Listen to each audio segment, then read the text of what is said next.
moja, tutaruka 3 na turuke 8. Neno la Bwana linasema hivi: basi kabla ya mambo yote nataka dua na sala na maombezi na shukrani zifanyike kwa ajili ya watu wote. Nitarudia tena: basi kabla ya mambo yote nataka dua na sala na maombezi na shukrani zifanyike kwa ajili ya watu wote. Bwana asifiwe sana.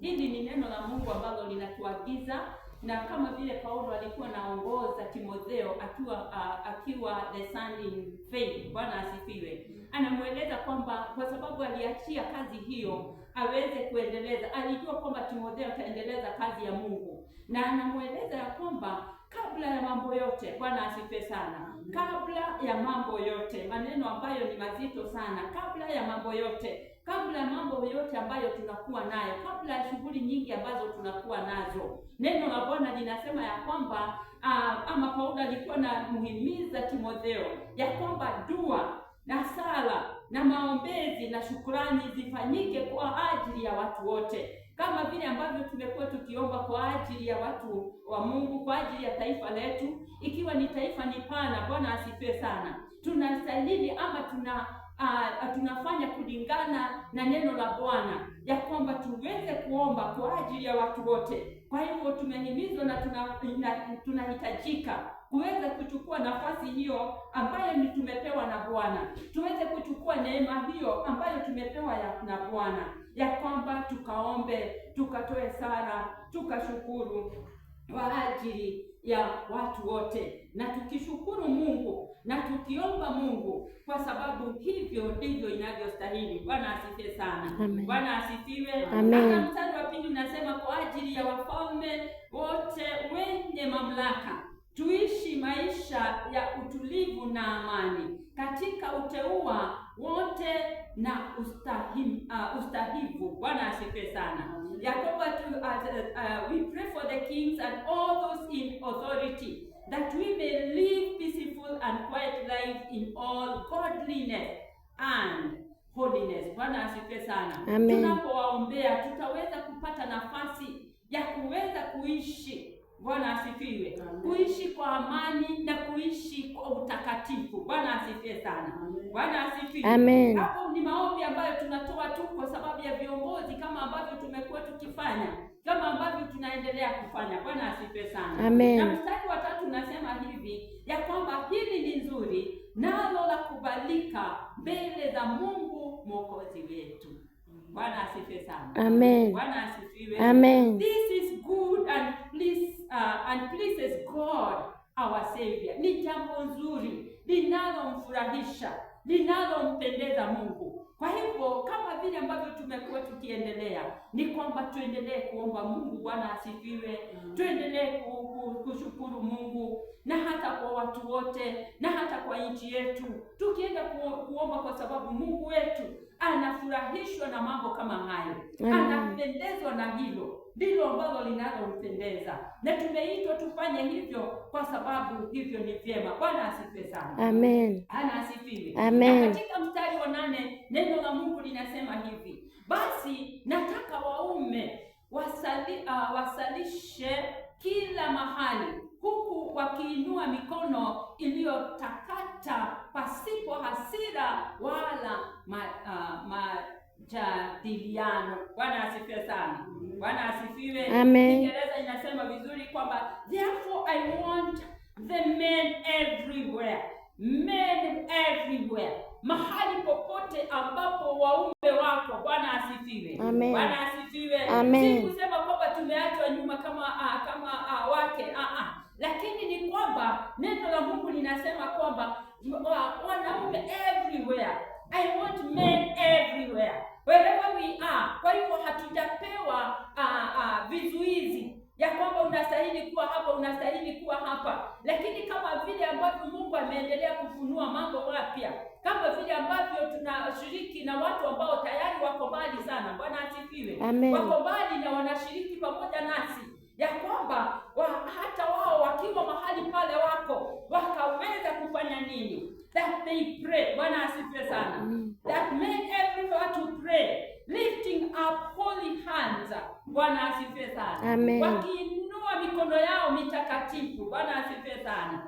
Bwana asifiwe. Amen. Na kuna maneno ambayo ni ya kipekee hapa. Kuinua mikono yao iliyo mitakatifu pasipo hasira. Bwana asifiwe sana. Hata pasipo majadiliano. Neno la Kiswahili linasema hivyo. Bwana asifiwe. Amen. Bwana asifiwe. Amen. Katika Kiingereza inasema kwamba that the lifting up holy hand without anger or disputing. Bwana asifiwe sana.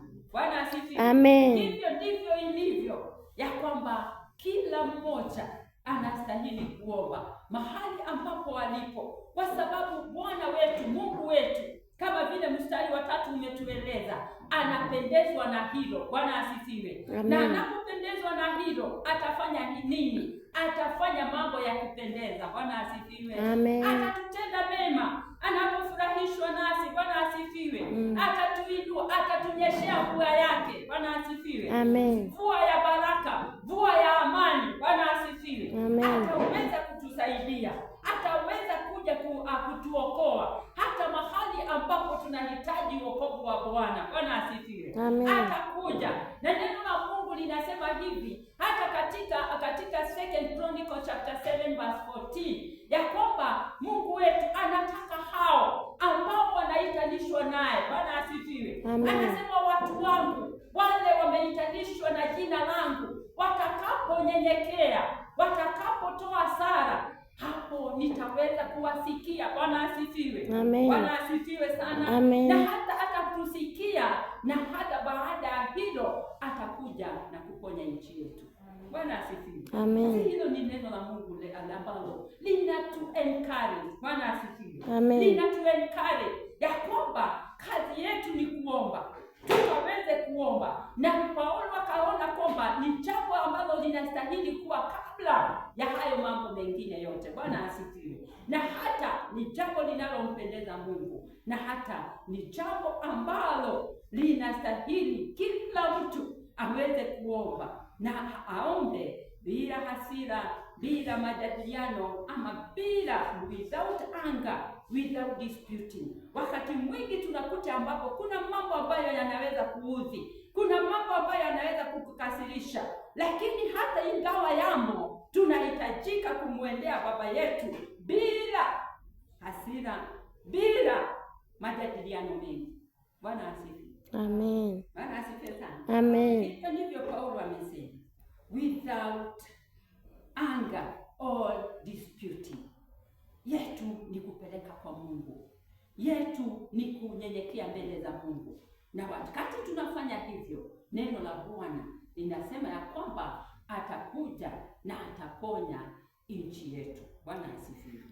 Bwana asifiwe sana. Na atakuja, ataponya mambo yetu yote, kwa sababu yeye ndiye mponyaji. Atakuja, yeye ndiye mwenye mali yote, kama vile ambavyo ombi la leo lilivyokuwa. Yeye ndiye mwenye mambo yote, vitu vyote ni yeye aliumba. Hata neno la Bwana linasema fedha na dhahabu ni zake. Bwana asifiwe. Ni nini hicho ambacho tunaweza kumuitisha Bwana wetu akakuwa kwamba hawezi kukipata? Kwa hakika hakuna, yote anaye, na yeye si mwanadamu ya kwamba aghairi vile ambaye ametupromise. Bwana asifiwe sana. Bwana wabariki, Bwana watende mema. Tuombe. Baba yetu na Mungu wetu, katika jina la Yesu Kristo, tunakushukuru, tunakutukuza, tunaliinua jina lako. Tunasema asante kwa sababu ya kutupatia nafasi hata ya kuliitia jina lako Mwokozi. Neno lako linasema sisi ambao tumeitanishwa nawe, na ambao Baba yetu tumeitanishwa na jina lako. Baba yetu, tunapokuita, tunaponyenyekea, tunapoomba, umetuahidi ya kwamba utasikia, na hata utaweza kuja na kuponya hata taifa letu.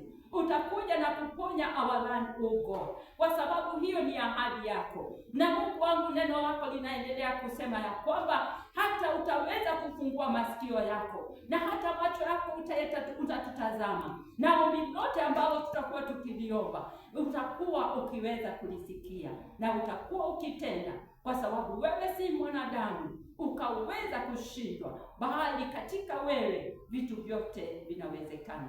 Katika jina la Yesu Kristo tunaomba na tunashukuru.